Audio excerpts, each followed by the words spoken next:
పూరా లోకల్.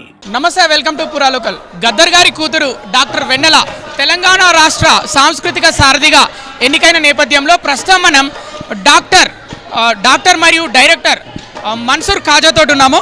చెప్పండి, మీకు ఎలా అనిపిస్తుంది వెన్నెల గారు సాంస్కృతిక సారథి చైర్మన్గా ఎంపిక అవ్వడం? చాలా సంతోషమైన విషయం. గద్దరన్న ఎక్కడున్నా చాలా సంతోషపడతారు. ఆయన ఆత్మకి చాలా సంతోషకరమైన విషయం. గద్దరన్న ఉన్నప్పుడు ఆయన చేసిన సేవ తెలంగాణకి, ఈ దేశానికి చాలా గొప్ప సేవ. ఆయన world famous leader, folk artist and motivator. He is the driving force for the people. So ఆయన బిడ్డకి రావడం అనేది ఈ పదవి చాలా సంతోషం. ముఖ్యమంత్రి గారు ఇట్లా నిర్ణయం తీసుకోవడం అనేది చాలా సంతోషకరమైన విషయం. ఇప్పటి నుండి ఇంకా గొప్పగా సాంస్కృతిక కార్యక్రమాలు జరగాలని కోరుకుంటున్నాను. ధన్యవాదాలు. అన్ని రకాల కులాల వారికి ప్రభుత్వం పెద్దపీట వేస్తుందని మీరు భావిస్తున్నారా?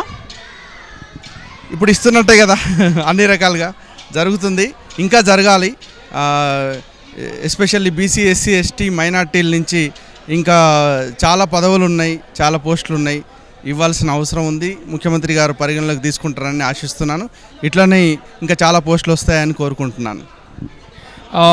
అంటే మీరు ఎవరైనా ఎక్స్పెక్ట్ చేస్తారా డాక్టర్ వెన్నెల గారు కాకుండా ఇంకెవరైనా అవుతారు ఏమో అని సాంస్కృతిక సారథిగా ఎప్పుడైనా అనుకున్నారా? ఎవరి పేర్లైనా వినిపించాయా? వినిపించడం అంటే మేము కూడా మిత్రులము, అంతటిపుల్ల నాగరాజు గారు అవుతారేమో అనుకున్నాము.